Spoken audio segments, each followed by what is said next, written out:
다큐멘터리 역사를 찾아서 제322편 해프닝으로 끝난 국왕 폐립 사건.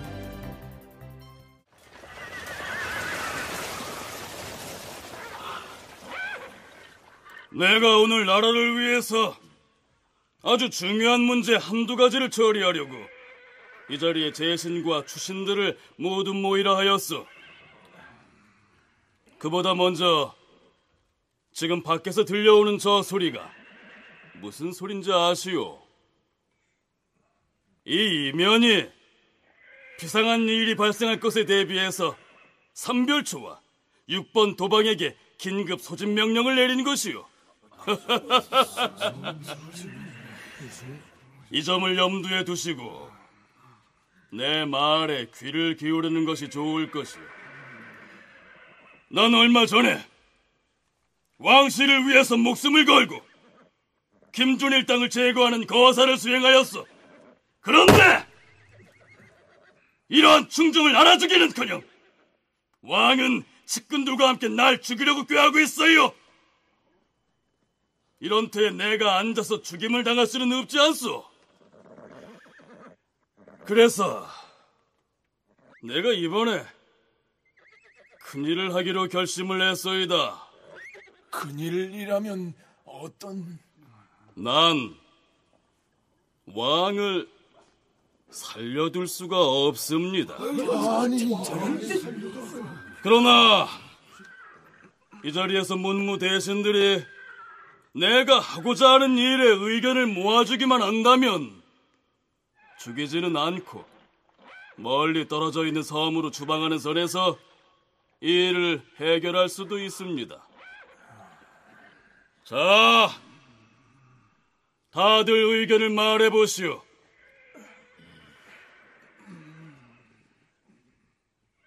아무 말이 없는 것을 보니 내가 왕을 죽여도 좋다는 뜻인 모양인데 이 시중의 의견은 어떻소? 그 문제는 나라 안팎에 여러 사정을 살펴서 처결해야 할 것이요. 왕위를 폐립하는 것이 임공의 뜻이라면 손위하는 방법을 택할 수도 있는 것 아니겠소? 손위를 하도록 한다. 손위? 손위를 하는 것도 간단한 문제가 아닙니다.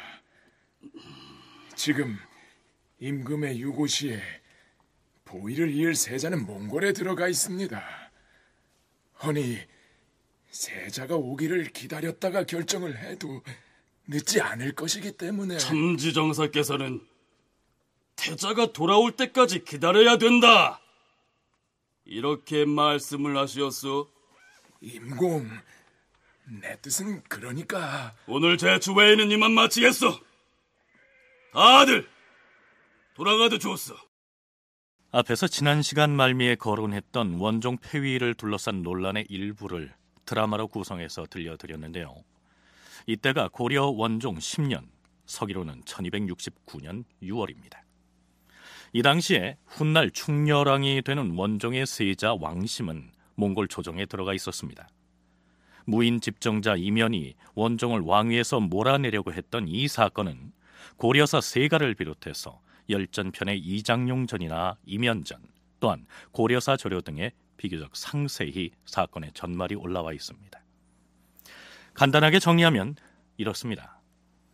이면은 원종의 측근인 환관 김경을 죽이고 어사대부 장계열, 대장군 기온 등을 삼으로 귀양 보냈다. 드디어 이면은 반역을 음모하고 거사를 단행하려고 삼별초와 6번 도방을 구정에 대기시켜놓고 제신과 추신들을 불러 모아 의논하였다. 그는 왕이 김경의 무리와 짜고서 자신을 해치려 했다고 말하고 임금을 죽이거나 그렇지 않으면 먼 섬으로 추방하겠다면서 제추의 의견을 물었다. 시중 이장용은 아무래도 이면이 하려는 짓을 말리지 못할 것을 알고 불측한 변이 생기는 것이 두려워 손위를 주장하였는데 참지정사 유천우는 태자가 몽골에 가 있음을 들어 신중히 결정해야 한다는 의견을 제시하였다. 결국 이면은 결정을 짓지 못하고 회의를 파하였다. 이 사건의 발단 부분이 이렇습니다. 여기에서 우리는 이날의 제추회의에서 이장룡이 손위를 주장하게 된 배경을 분석해 볼 필요가 있습니다. 전 시간에 설명드렸듯이 손위란 왕위를 다른 사람에게 양보하는 것을 일컫지요. 이장룡은 이전에 수차 그 활약상을 소개했듯이 몽골과의 강화를 역설해서 원종의 몽골 친조를 이끌어냈을 뿐만 아니라 몽골 황제 쿠빌라이나 그가 보낸 사신들을 상대로 해서 고려의 국익을 지키기 위한 외교 활동을 도맡다시피 해온 바로 그 인물이죠. 그랬던 그가 멀쩡하게 임금으로 재위하고 있던 원종으로 하여금 다른 사람에게 왕위를 양보하고 물러나도록 하자는 아이디어를 들고 나온 배경이 궁금해지지 않습니까? 그 이장룡 같은 경우는 문신이었기 때문에 국왕과의 관계라고 하는 것은 어느 정도 친소 관계가 있었다는 것은 분명한 사실이겠죠. 하지만 이 시기가 다른 시기가 아니라 무인 정권 시대였다는 거죠. 그렇기 때문에 이 이면이 삼별초와 6번 도박이라고 하는 무적적 기반을 동원해서 원종을 폐위시키려고 하는데 이장룡이 그런 기반이 없는 이장으로서는 그것을 막아내기가 힘들었겠죠. 그렇기 때문에 이장룡 같은 경우도 이 원종을 보호하기보다는 이면의 의도에 따랐던 그런 의미가 컸다고 할 수가 있겠습니다. 숙명여대 신한식 교수의 의견을 들어봤는데요. 여기에서 무인 집정자 이면이 무력적 기반으로 삼았다는 군사들 중에서 삼별초와 더불어 6번 도방이란 말이 나옵니다. 풀이하면 이렇습니다. 6번 도방이란 최충원이 자신의 가병들을 6개의 번체로 나누어서 호위하게 하기 위해 세운 도방을 일컫는다. 그러니까 무인 집정자를 호위하는 사병 집단이 도방인데 6개 조로 나뉘어서 호위 군무를 하도록 짜인 도방이란 뜻이니까 그 규모가 상당했겠죠. 이러한 공포 분위기가 감도는 상황에서 임금이 죽임을 당하거나 낙도로 유배당하는 불축지변을 염려해 이장룡이 불가피하게 꺼낸 카드가 바로 왕위를 스스로 양보하는 손위였다. 이러한 얘기입니다. 그런데 서울시립대 이익주 교수는 이장룡이 손위를 주장하고 나선 데에는 단순하게 고려 조정 내의 권력 싸움 차원이 아닌 당시의 대외적인 상황까지를 고려한 그의 고민이 깃들여 있을 것이라고 설명합니다. 원종이 친조를 하느냐 하는 문제를 가지고 논란이 있을 때에도 대부분의 문신 관료들이 반대를 했지만 이장룡은 강화를 유지하기 위해서는 왕이 친조를 해야 된다라고 주장해서 이것을 관철시켰던 전력이 있거든요. 그러니까 이장룡으로서는 국왕의 죽음이라고 하는 아주 이런 불행한 사태 이외에도 그것 때문에 몽골과의 강화가 이제 중단이 되고 다시 전쟁 상태로 돌입할 수도 있다고 하는 다른 사람들은 느끼지 않는 이런 어떤 위기의식을 좀 더 크게 느낄 수가 있었던 사람이죠. 그래서 이런 그 왕의 죽음이나 또는 전쟁의 재발이라든지 이런 것들을 막을 수 있는 손쉬운 방법을 손위에서 찾았던 것입니다. 그러니까 당시에 대몽 외교를 도맡다시피 했던 이장룡은 원종이 죽음을 당하거나 혹은 섬으로 유배되는 비극이 일어날 경우 그것이 몽골과의 관계에서 나쁜 영향을 끼쳐서 전쟁이 재발할 것을 우려했다. 쉽게 말해서 이장룡은 다른 사람들보다는 판을 좀 더 크게 읽고 있었다. 이런 얘기가 되는 것이죠. 그렇다면 결론을 얻지 못하고 끝난 그날의 제추회의 이후에 과연 이면이 보인 행동은 어떠했을까요? 임공, 분부하신 대로 전임 장군 권수균과 대경 이서 그리고 장군 김신우를 포박해 옥에 가두었습니다. 알겠느니라. 지금부터 그자들을 논죄하고 벌을 내릴 것이다. 권수균은 미천한 출신으로서 외람되게 벼슬을 받았으며 이서라는 자는 자기 처의 전 남편의 딸을 가늠하였고 김신우는 아비의 첩과 간통하였어. 이 자들의 죄는 결코 용서받을 수가 없다. 모두 끌어내서 목을 베어라. 미천한 출신으로서 벼슬에 오른 것이 죄라면 무인 집정자인 이면도 권수균에 못지 않았고, 또한 이면 자신도 간통죄로 처벌당할 위기에 처했을 때 김준이 구해준 적이 있었으니 남 탓할 처지가 못 됐죠. 원종을 폐위하겠다는 자신의 계획에 반대하는 사람들을 향해서 잘못하면 이렇게 죽는다, 이러한 메시지를 전하려는 의도가 다분했던 것이죠. 그리고 며칠 뒤, 자, 안경공의 집으로 갈 것이다. 나를 따르라!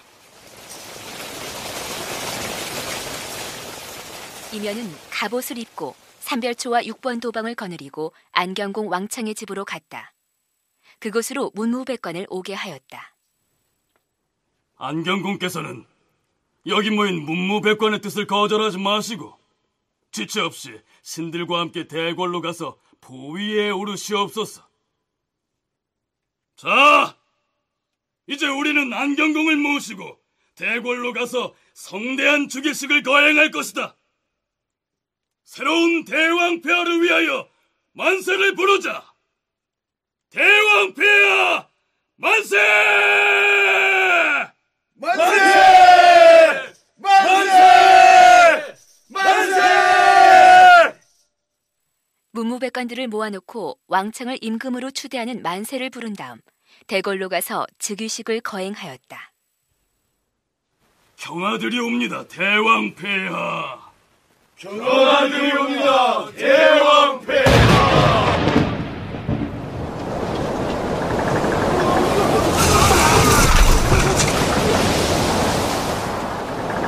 종실들과 문무백관이 새 임금의 즉위를 축하하는데 난데없는 폭풍우가 일어나 나무가 뽑히고 기와가 날아갔다. 새 임금에 대한 할의가 끝나자 이면이 문득 댁돌 아래로 내려가더니 이장용을 향해 절을 하였다.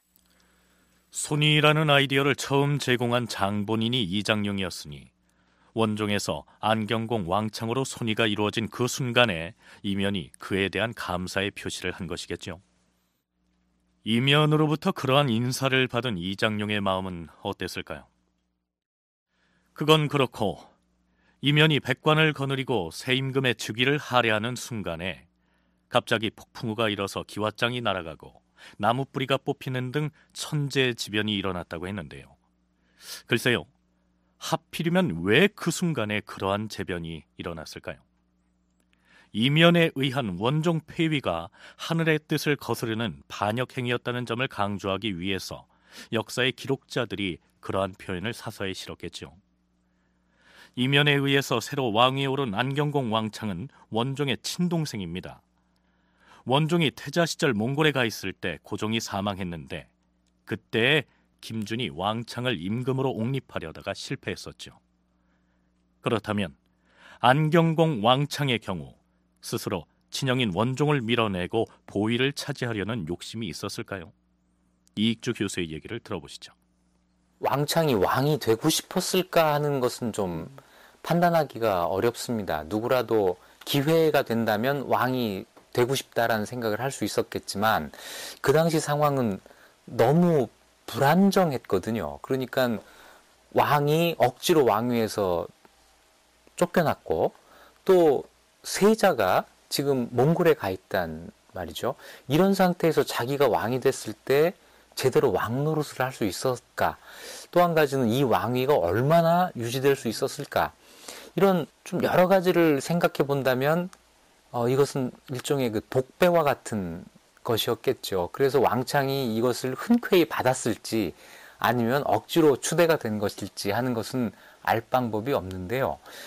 그 뒤에 진행 상황을 보면 미리 얘기하자면 이때 이면에 의해서 왕위에 올랐던 안경공 왕창은 불과 몇 달 뒤에 왕위에서 내려와야 했는데 이면이 죽고 무신 정권이 붕괴된 이후에도 안경공 왕창은 아무런 처벌을 받지 않습니다. 따라서 왕창은 자신의 뜻과는 상관없이 이면에 의해서 억지로 보위에 앉혀졌다, 이렇게 봐야겠죠. 졸지에 왕위에서 쫓겨난 원종은 이면 등의 무신들이 동생 왕창을 보위에 앉히고 즉위식을 거행하던 그 순간 대궐 안의 진암궁에 유폐돼 있었습니다. 폐위된 옛 군주가 궁궐에 남아있었어야 되겠느냐? 좌부승선 이창경은 지금 즉시 진암궁으로 가서 옛 임금을 일단 별궁으로 물러나게 하라. 지금 당장 시행해야 할 것이야. 예, 임공. 그리하겠습니다. 이면의 명을 받은 좌부승선 이창경이 원종을 밖으로 나가게 하니 왕을 보필하던 좌우 신료들이 모두 흩어졌다.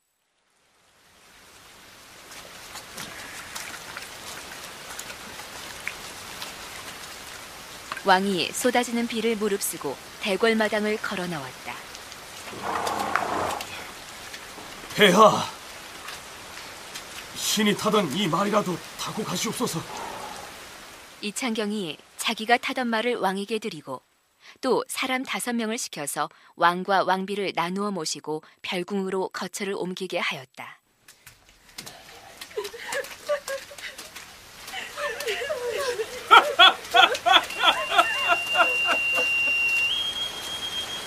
이때 기쁜 얼굴로 휘파람을 부는 사람이 있었다. 이응렬이라는 자였는데 무인 집정자 이면의 아들인 임유모의 장인이었다. 얼마 뒤에 이면은 왕위에서 쫓겨난 원종을 다시 김해의 옛집으로 옮기게 합니다. 김해는 죽은 김준의 아들로서 역시 이면에 의해서 살해됐던 인물이죠. 자, 여기서 잠깐. 무인 집정자 이면은 김준을 제거하는 데 힘을 합쳤던 원종을 어째서 그처럼 무리를 해서 끌어내리고 왕창을 새 임금으로 앉히는 모험을 단행했을까요? 신한식 교수는 이렇게 분석합니다. 이면이 원종을 상당히 부담스럽게 생각할 수 있었겠다.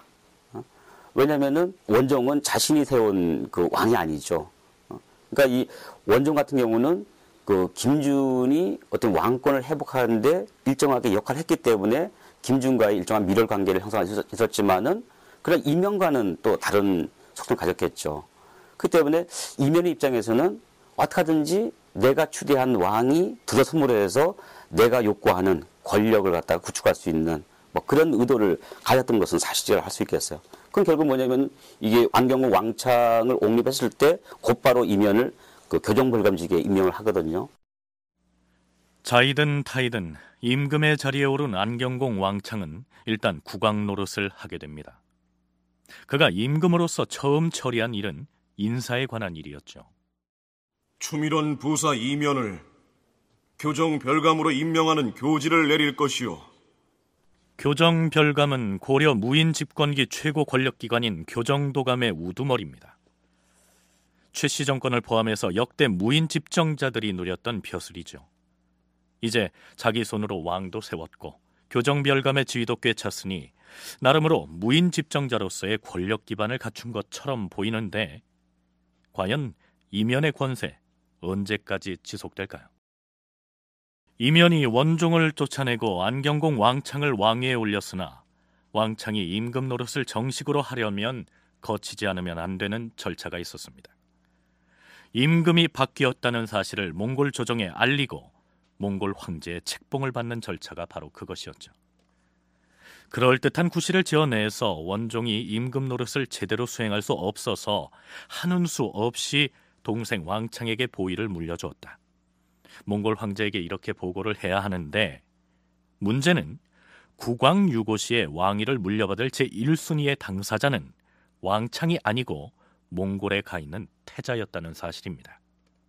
세자가 몽골 갈 때까지만 해도 원종과 이면의 대립이 아직 가시화되기 전이기 때문에 그 뒤에 일어날 일을 알지 못한 상태에서 세자가 몽골에 가 있었던 것인데 이게 그 이후 사태의 추이에 따라서는 아주 굉장히 중요한 역할을 하게 된 것입니다. 그 당시에 그 손위표라는 것이 있습니다. 그 원종이 왕창에게 동생에게 왕위를 물려준다고 하는 이런 내용을 몽골에 알리는 이런 그 외교문서가 되는데 거길 보면 당시에 몽골에 가 있던 원종의 아들 왕심을 이익주 교수는 세자라고 칭하고 있고 고려사나 고려사 저료에서도 고려와 몽골이 전쟁을 치르던 시기까지는 고려 국왕의 맏아들을 태자로 적었다가 이 무렵에 와서 세자라고 적고 있습니다. 황제의 맏아들이 태자라면 제후국의 왕의 아들은 당연히 세자가 되겠죠. 몽골의 지배하에 있던 이 시기 고려의 처지로 보면 세자가 맞겠지만 우리 프로그램에선 그동안 태자로 표기해왔습니다. 고려의 신하들이 국왕을 부를 때의 호칭을 아직은 대왕폐하라고 기술하고 있습니다만 보위를 물려받을 원자의 경우에는 고려가 처한 당시의 현실을 감안해서 앞으로는 세자라고 칭하도록 하겠습니다. 어쨌든 원종의 아들 세자가 몽골에 입조해 있는 상황에서 이면은 중서사인 곽여필을 몽골의 사신으로 보내게 됩니다. 말하자면 곽여필은 새로 즉위한 안경공 왕창을 고려의 국왕으로 추인받기 위해서 몽골 황제 쿠빌라이에게 결제 서류를 지참하고 가는 셈이죠. 자, 그렇다면 곽여필이 몽골에 가지고 간 두 가지의 결제 서류 중에서 손위표의 내용을 살펴보기로 할까요?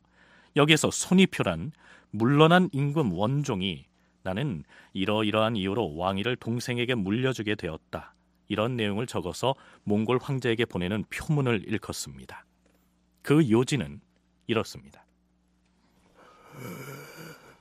이 무슨 연고인지 근래 재변이 여러 번 나타나고 몸에 병이 생겨서 백방으로 치료를 해봤으나 효과를 기약할 수가 없습니다. 병이 이미 오래됐으니 언제 죽을지 모르는데 만일 혹시라도 불행한 일이 생기면 장차 누구에게 부탁을 하겠습니까? 또한 내 아들 원자가 몽골에 조회하러 들어가서 오지 않고 있으니 이 땅을 다스리는 직책을 비워둘 수가 없었습니다. 내 아비가 일찍이 선조들의 옛 규례에 따라서 나에게 위촉하기를 만일 대를 바꿀 일이 있거든 마땅히 아우를 먼저 내세워야 한다 말씀하신 적이 있으니 어찌 그 말을 따르지 않겠습니까? 내 아우 안경공 왕창은 3번씩이나 몽골 조정에 조회하여 황제의 특별한 사랑을 입었으며 백성들의 기대를 받고 있으니 능히 나라를 감당하여 다스릴 만한 인물입니다. 이에 아버지의 유훈을 준수하고 여러 사람의 말에 따라서 왕창으로 하여금 나랏일을 임시로 대행하도록 했습니다. 손위표의 내용이 이렇습니다. 병이 심해서 임금 노릇을 수행하기 어려워서 돌아가신 아버지의 유훈에 따라서 동생에게 왕위를 물려주었다, 이런 얘기죠. 물론 원종이 병에 들었다는 내용은 꾸며낸 얘기입니다. 그렇다면 이 문서를 왕위에서 쫓겨나 사가에 유폐돼 있던 원종이 직접 썼을 리는 없을 텐데 과연 누가 작성했을까요? 외교 문서는 그걸 전문적으로 쓰는 사람이 있습니다. 아무나 쓰는 게 아니고요. 이 외교 문서의 격식이라든지 거기에 내용이라든지 이런 것들이 흠집이 잡히면 이건 국가적인 유신과 관련되기 때문에 이건 아주 그 당대 문장가들이 도맡아서 하게 됩니다.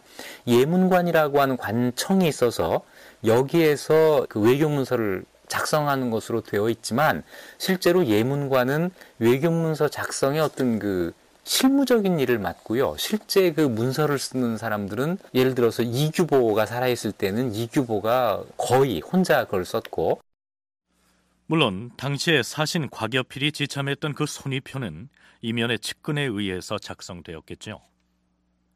곽여필이 지참한 또 한 가지의 문서는 새로 왕위에 오른 안경공 왕창이 몽골 황제 쿠빌라이에게 보내는 표문이었습니다.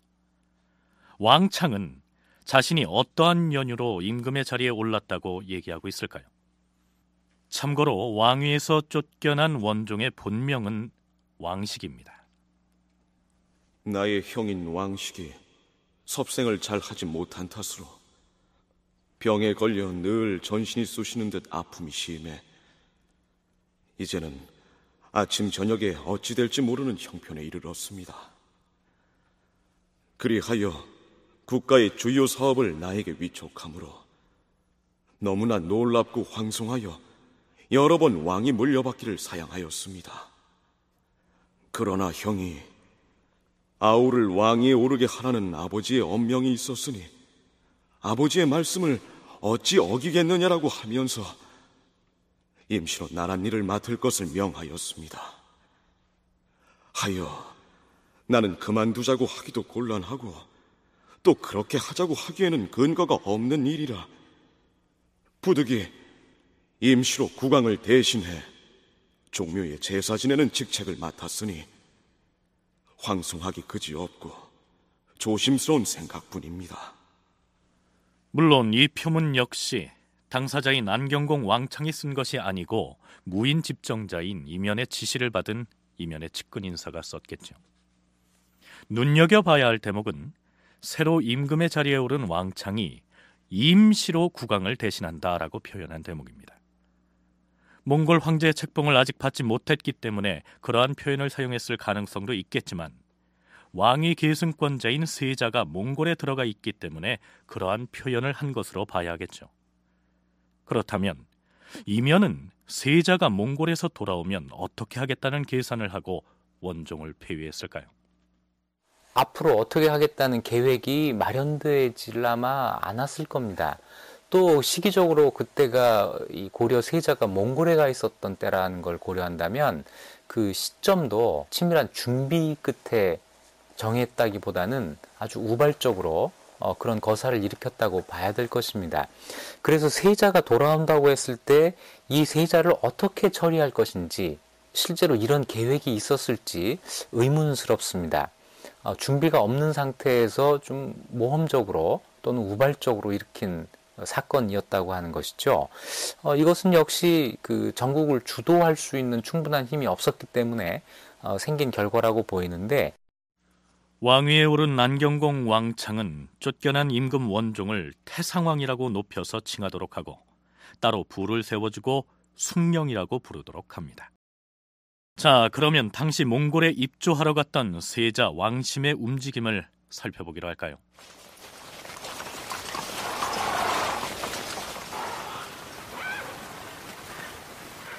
세자가 연경을 떠나 고려로 돌아오는 길에 파사부에 이르렀다. 고려 사신 곽여필이 몽골을 향해 가고 있던 그때 몽골에 갔던 세자는 조회를 마치고 고려로 돌아오는 길이었던 것이죠. 세자가 도중에 행차를 멈추고 머물렀다는 파사부는 지금의 단동시 구련성으로서 의주와 압록강을 사이에 두고 마주 바라다 보이는 곳입니다. 세자가 머물고 있던 파사부의 객관에 허름한 행색의 한 남자가 은밀히 찾아옵니다.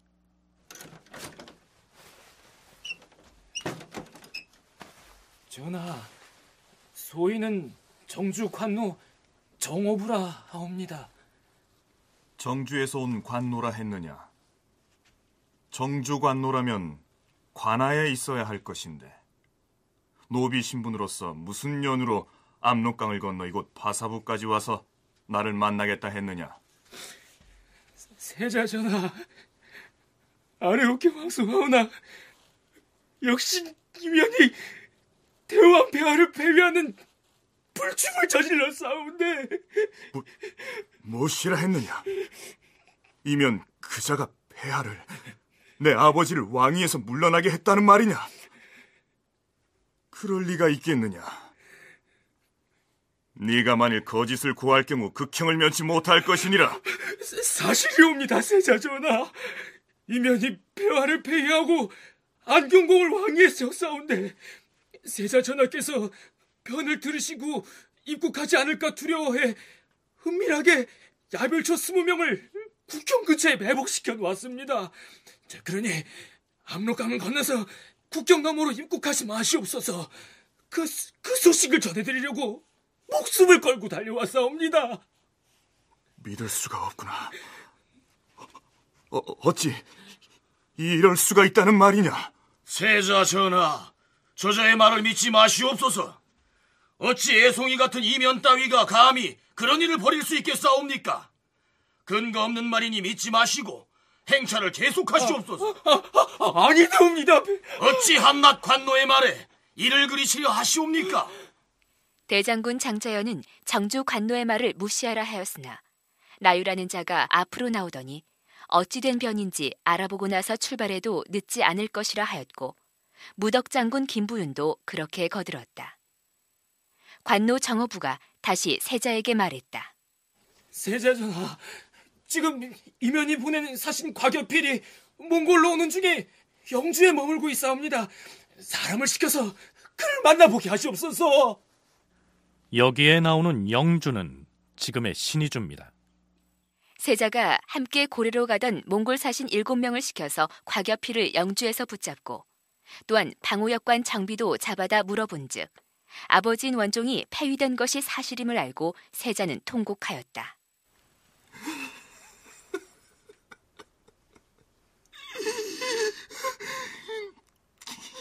이면 그놈이 내 아버지를... 나는 강화도로 돌아가지 않을 것이다. 하면 어찌할 것이옵니까, 전하? 몽골로 돌아갈 것이오. 세자가 다시 몽골로 돌아가려 하자 여러 시종하던 신하들이 망설이면서 따르려 하지 않았으나 제교 정인경이 그렇게 해야 한다며 힘써 권하였으므로 결국 몽골로 돌아갔다. 이면은 세자가 도중에 북쪽으로 돌아가 버렸다는 말을 듣고 밤낮으로 근심하고 분하게 여겼다.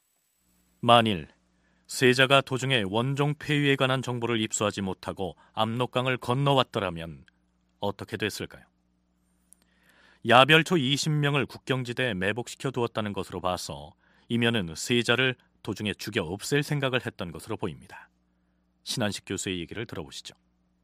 그 원종이 이면에 의해서 폐위되어 있기 때문에 그 세자는 당연히 뭐 폐쇄되거나 아니면 죽음을 면치 못했을 것은 뭐 그건 분명한 사실을 할 수 있겠죠. 이면의 의도가 새로운 국왕을 옹립하겠다는 것은 결국 자신의 권력을 안정화시키려고 하는 것이고 그 자신의 권력을 안정화시키기 위해서는 뭐 원종뿐만 아니라 세자도 어떤 식으로든지 국왕권으로부터 멀리 나가게끔 조치를 했겠죠. 그래서 이 원종을 갖다가 무슨 그 태상왕으로 하고 뭐 승용부를 세워줬다고 해서 그것이 현실 정치에서 원종이 권력 행사할 수 있는 그런 것 아니죠. 세자가 북쪽으로 되돌아갔다는 소식을 들은 이면이 밤낮으로 근심하고 두려워했다는 것은 그 사태를 두고 몽골이 어떤 반응을 보일 것인지가 두려웠다는 얘기가 되겠죠. 세자가 귀국 도중에 말머리를 돌려서 몽골로 되돌아가 버림으로써 국왕 폐립 사건은 새로운 국면을 맞이하게 됩니다. 이제 곧 몽골 황제의 생일인데 모른 체 할 수는 없지 않소. 이 시중에 축하 사절로 다녀오도록 하시오. 황제를 만나거든 국왕 폐립 문제에 대해서 얘기를 잘 해야 할 것이오. 또한 세자를 잘 달래서 함께 돌아오도록 하시오. 그리하지요.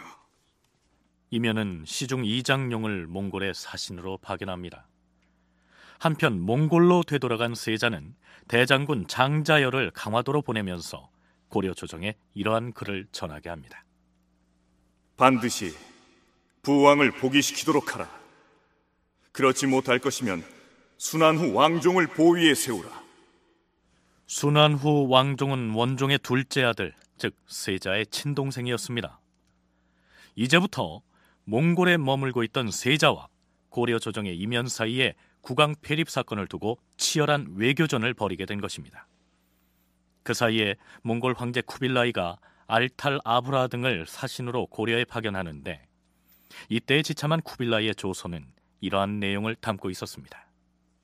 세자 왕심이 되돌아와서 보고한 바에 의하면 지금 고려에서 신하가 제멋대로 국왕을 폐위시키고 그의 아우인 안경공 왕창을 국왕으로 삼았노라고 하는 바, 짐은 그 사실 여부를 증명할 근거가 없기 때문에 진정으로 믿을 수가 없었다. 짐은 고려 국왕 왕식이 왕위를 계승한 이후에 무슨 과실이 있었다는 말을 듣지 못하였다.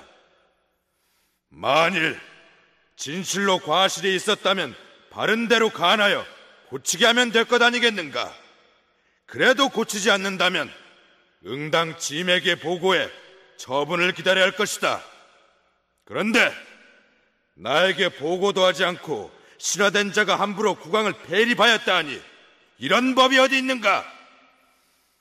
지금 알탈라브라 등을 사신으로 보내 상세한 사항을 물을 것이다. 만일 내가 잘못 들었고 고려 국왕의 일신에 아무런 재앙이 없다면 책임 추궁을 하지 않을 것이나, 만약에 그 일이 진실이고 또한 감히 국왕과 세자 및 그 일족 가운데 누구 한 사람이라도 다친 자가 있다면 나는 용서하지 않을 것이다. 허니 그간의 실정을 조목조목 갖추어 아려야 할 것이니라. 쿠빌라이가 사신에게 들려보낸 조서의 내용이 이러합니다. 쿠빌라이는 처음부터 원종을 지지하고 났습니다. 쿠빌라이 입장에서 볼 때는 고려의 원종은 고려와 몽골의 강화를 상징하는 인물이거든요. 따라서 고려에서 강화를 이끌어오던 원종을 폐위한다면, 더군다나 그것이 항전을 주장하고 있는 무신 정권에 의한 것이라면 쿠빌라이로서도 좌시할 수가 없었던 것이겠죠. 그래서 신하가 함부로 폐위한 것이라면 용서할 수 없다. 뭐 이런 이야기를 이제 고려해 해오는 것이고, 이것이 원종을 지지하면서 이면을 압박하는 효과를 거두게 되었을 것입니다. 물론 앞에서 소개한 쿠빌라이의 조서는 아직 이장용 등이 몽골에 도착하기 이전에 작성된 것이었습니다. 이렇게 되자 이면 역시 추밀원 부사 김방경과 대장군 최동수를 몽골 사신이 돌아가는 편에 동행하게 하면서 원종이 몸이 아파서 하는 수 없이 양위를 했고, 동생에게 왕위를 물려준 것은 부왕인 고종의 유훈이었다는 얘기를 되풀이하면서 마지막에 이러한 구절을 덧붙이고 있습니다. 여기 보내는 사신의 입을 통해서 자세한 내막을 들어주시기 바랍니다. 그리하여 황제께서 실정을 모두 캐어보시고 인자한 은혜를 베풀어 주시기 바랍니다. 그렇다면 이보다 앞서서 몽골의 사신으로 갔던 이장용의 입장은 어떠했을까요? 자신이 이면에게 원종의 손위를 주장했고 또한 그대로 이행이 됐으며 그를 몽골 황제에게 사신으로 보낸 장본인도 이면이었기 때문에 이장용으로서는 쿠빌라이에게 이면이 시킨 대로 얘기할 수밖에 없었을 것 같은데요. 이장용의 입장에서는 이 손위가 몽골에서 인정을 받고 또 고려에서는 이 일로 다시 몽골과 항전을 하지 않고 이런 상황을 생각했을 가능성이 큽니다. 그런데 이 사람들이 몽골로 간 그 사이에 고려 세자가 귀국하다가 돌아가서 몽골에서 이 문제를 해결하기 위한 활동을 벌이고 있었고, 이것 때문에 몽골에서 이미 원종을 복위시키는 쪽으로 가닥이 잡혀 있었고, 이장용을 비롯한 고려 사신들이 몽골에 도착했을 때는 이미 사태가 이면의 말대로 받아들여지지 않을 이런 상황이 이미 돼 있었던 거죠. 이익주 교수의 말 맞다나 이장용이 몽골에 도착했을 때는 이미 쿠빌라이가 고려에서 발생한 국왕 폐립 사건에 대한 진상 파악을 끝내고 원종 복위의 방침을 굳힌 뒤였을 것입니다. 신한식 교수의 얘기도 들어보시죠. 원종의 세자가 하는 말과 고려 사신이 전하는 사안이 달랐다는 것은 당연하다고 할 수가 있겠습니다. 원종의 왕위 배치가 강제적인 것이냐 아니냐는 몽골 조정에서 파악할 사안이었던 것이죠. 물론 몽골 조정에서도 왕위 교체의 진상을 어느 정도 알고 있었던 것으로 이해됩니다. 몽골의 대고려 정세 파악은 고려 정부에서 전해주는 공식적인 그 문서를 통해서도 알 수 있겠지만은 또 다른 자기들의 어떤 그 사적인 통로를 통해서도 정보를 수집할 수가 있겠죠. 특히 이장용 같은 경우는 이면의 측근 사람으로도 보이지만은 또 한편으로는 몽골 조정의 진상을 알려주는 이런 이중적인 태도를 취하거든요. 이장용, 그들은 고려의 재상으로서 몽골 황실 출입이 처음이 아닌데 고려 조정의 권신들이 보낸 이 표문의 내용이 사실이라고 강변하는 것인가? 폐하, 국왕 폐립 사건의 진상을 실상 그대로 아뢰겠사옵니다. 고려사 열전편 이장용 전에는 이렇게 기술되어 있습니다. 이면이 겁이 나서 이장용을 몽골 황제의 생일 축하 사절로 보내면서 세자를 달래 돌아오도록 하였다. 그러나 이장용은 정작 몽골에 가서는 이면이 제 마음대로 왕을 패립한 일을 사실대로 고하였다. 이면의 기대와는 달리 몽골에 간 이장룡이 쿠빌라이에게 이면이 저지른 원종 폐위에 관한 내용을 사실 그대로 고해버렸다는 얘기입니다. 그런데 이면의 국왕 폐립 사건은 엉뚱하게도 고려의 서북면 지역에서 한바탕 소용돌이를 일으킵니다. 역사의 기록은 이 소용돌이를 최탄과 한신의 반란 사건이라고 지칭하고 있습니다. 원종 10년 10월에 서북면 병마사 기관 최탄과 한신, 그리고 사마연 사람 이열령, 연주 사람 현우철 등이 군사를 움직여 들고 일어났다. 그렇다면 그들이 들고 일어난 봉기의 명분은 무엇이었을까요? 와! 나는 서북면 병마사 기관 최탄이다. 우리 고려의 이전 국왕께서는 두 번이나 친히 몽골의 조해에서 동방을 편안하게 함으로써 고려 백성들이 모두 그 혜택을 누렸다. 그런데 진주의 하급 군관 출신 이면이 도대체 무슨 공덕이 있기에 나라 권력을 제 마음대로 희롱하고 우리의 왕을 패한단 말인가? 그자가 그런 반역을 저지르는데도 맞서는 자가 없으니 조정에는 충신이 한 사람도 없단 말인가? 이제 우리가 떨쳐 일어났으니 국왕을 폐위한 원흉의 목을 베고 물러나 있는 우리의 국왕을 다시 추대할 것이다. 자, 모두 우리를 따르라!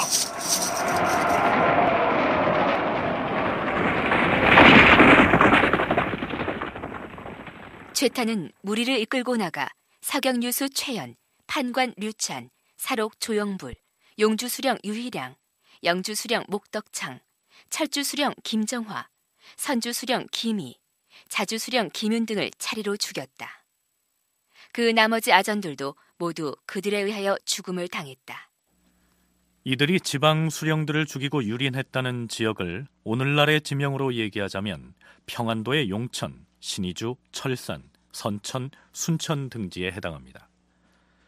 최탄 등이 군사를 움직여 들고 일어난 것이 국왕을 제 마음대로 폐립한 무인 집정자 이면을 타도하기 위한 것이라고 했는데요.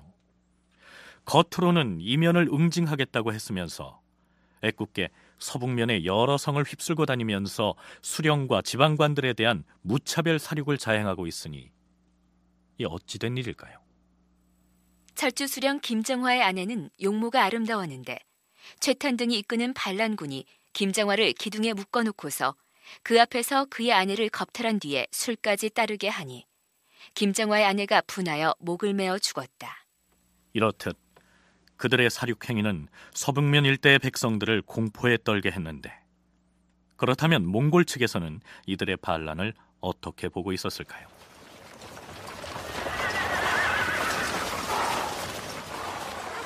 최탄이 30여 명의 무리를 이끌고 대부성에 이르렀는데 마침 몽골 사신 탈타아가 그 성에 와 있었다. 자, 반란의 주동자인 최탄과 몽골 사신 탈타아가 만났는데요. 이들이 어떤 말을 주고받는지 들어보시죠. 그대는 누구인가? 소인은 서북면 병마사의 기관 최탄이라 합니다. 그런데 어찌하여 군사를 몰고 여기까지 왔는가? 고려 조정에서 장차 백성들을 총동원해서 섬으로 도망갈 계획을 세우고서 북계 지역의 백성들을 다 죽이려고 하기에 우리가 부득이 들고 일어나서 서북면 여러 성들의 수령들을 죽이고 몽골로 들어가려고 했습니다. 그래. 그렇다면 이 근처에도 여러 성들이 있는데 그 성의 관리들은 왜 죽이지 않은 것인가? 탈타 공에게 아뢰고 난 다음에 죽이려고 했습니다. 그렇다면 수령을 3명만 붙잡아 오고 나머지 성의 수령들은 다 죽여도 좋다. 이렇게 해서 의주부사 김효신과 인주수령 정신보, 정주수령 한분 등 3수령이 탈타 앞에 잡혀왔는데 그대들 세 성의 수령들은 내가 부른 것이 아니라 사실은 최탄이 부른 것이니 그쪽으로 가보도록 하라. 탈타는 그들 세 수령들을 반란 수계인 최탄에게 넘기려고 했고, 그러자 의주부사 김효신이 탈타에게 매달립니다. 우리들에게 탈타공을 만나지 않고 어찌 먼저 최탄에게 가라 하십니까? 우리들이 권하는 술잔이라도 받으십시오. 그대들이 나를 만나길 간청하니 내가 그대들의 술잔을 기꺼이 받아줄 것이다. 오늘 공을 뵙게 되니 죽어도 유한이 없습니다. 지금 여러 성의 수령들이 최탄 등에 의해 죽임을 당하고 있으니 제발 공께서는 최탄에게 명해 이만 그치도록 해주십시오. 알겠다. 최탄에게 사람을 보내 사람 죽이는 일을 이만 그치라 할 것이다. 대신에 그대들은 내가 시키는 대로 해야 할 것이다. 김효신 등 22명이 잡혀서 몽골로 끌려갔다. 그러니까 최탄과 한신 등은 이면의 원종 폐위에 항거한다는 명분으로 들고 일어났지만 실제로는 고려의 서북지방을 몽골에게 바치고 자신들도 몽골로 투항하겠다고 나선 것이죠. 이익주, 신한식 두 교수의 얘기를 함께 들어보시겠습니다. 이면의 원종 폐위와 최탄의 이 반란이 서로 관계 있는 것으로는 보이지 않습니다. 다만 서북면 방면이 몽골과의 전쟁 중에 격전지였고, 몽골과 격전지일수록 전쟁이 끝난 다음에 몽골 쪽으로 가서 붙는 이런 사례들이 많습니다. 저쪽 쌍성 총관부도 이제 그렇게 되는 것이죠. 전쟁이 끝난 다음에 서북면 지방의 지방 토호들이 고려로부터 떨어져 나가서 몽골로 들어가게 되는 것인데, 최탄이 자기들의 그런 행동을 일으킬 수 있는 어떤 구실을 이면의 원종 폐위에서 찾았던 것뿐입니다. 이 시기에 그 채탄 한신의 그 몽골로의 투항이라고 하는 것은 이 몽골 쪽에서는 굉장히 그 중요한 상황이 될 수 있고, 또 고려에서는 또 굉장히 또 위기적인 상황이라도 할 수가 있겠어요. 뭐 작은 것이 아니라 서북면 전체가 그 몽골로 투항을 하는 상황이었기 때문에 이 상황은 그 국왕뿐만 아니라 무인 정권에게도 굉장히 또 위기적인 상황이었고, 또 이 그 채탄이 내세웠던 그런 그 자기들의 거사의 명분을 이면을 제거해야 된다. 이건 이 새로운 권력세로 부상하려고 하는 그런 의도에서는 아주 좋은 명분이 또 될 수가 있겠죠. 장차 최탄과 한신의 반란 사건으로 서북면 지역을 둘러싸고 고려와 몽골 조정 사이에 줄다리기가 이어지는데, 그 내용은 그해 11월 몽골의 병부시랑 흑적과 치체도, 그리고 총관부 판관 서중홍 등이 몽골 쿠빌라이의 조서를 가지고 드디어 고려 조정에 도착합니다. 몽골 황제 쿠빌라이가 보낸 조서의 내용 중 일부 구절을 소개하면 이렇습니다. 얼마 전에 이면이 짐에게 편지를 보내서 이렇게 말하였다. 소인이 고려왕을 대립했다고 얘기들 하고 있으나 국왕을 대립하는 것은 큰 권력을 가진 사람이나 하는 것인데, 소인은 벼슬이 7번째 서열에 불과하니 무슨 힘이 있어 국왕을 바꾸는 그러한 일을 할 수 있겠습니까? 그러나 짐은 이 말을 믿을 수가 없으니 고래 왕과 안경공 왕창 그리고 이면 등은 함께 몽골의 대궐로 출두해 짐과 면대를 한 자리에서 사실을 구하도록 하라. 내가 그 시비를 가려서 조치를 할 것이다. 만일 정한 기한이 지나도록 오지 않으면 마땅히 군사를 보내서 남김없이 섬멸할 것이다. 쿠빌라이가 보낸 조서는 이처럼 강경한 내용을 담고 있는 데다 정한 기일 내에 직접 몽골로 들어와서 사실을 고하지 않으면 군사를 보내서 응징하겠다는 식으로 이면을 바로 겨냥하고 있었던 것입니다. 사정이 이렇게 돌아가자 이면으로서는 이제 막다른 골목에 몰린 처지가 되고 만 것이죠. 재신과 추신들이 모두 이면의 집에 모여서 대책을 논의하게 됐는데, 그 자리에서 이면은 울면서 이렇게 탄식한 것으로 되어 있습니다.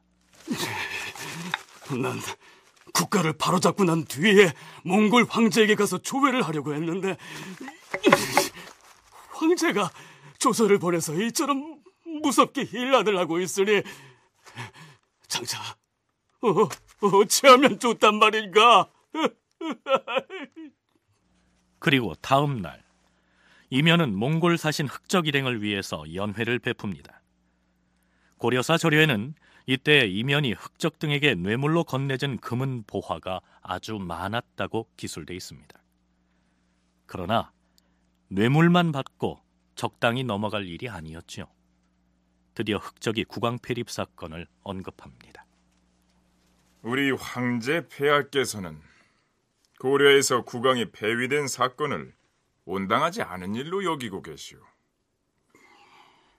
내가 보기에 황제 폐하의 가혹한 응징이 있기 전에 물러난 왕을 다시 받들어 복위시키는 것이 도리인 듯한데 어찌 처결할 것인지 임공이 대답해 보시오. 무슨 말씀인지 잘 알아들었어. 제신과 추신을 모아 다시 한번 의논을 한 다음에 복위시키도록 하겠소. 이렇게 해서 이면에 의해서 왕위에 쫓겨났던 원종은 5개월여 만에 다시 임금의 자리에 복귀합니다.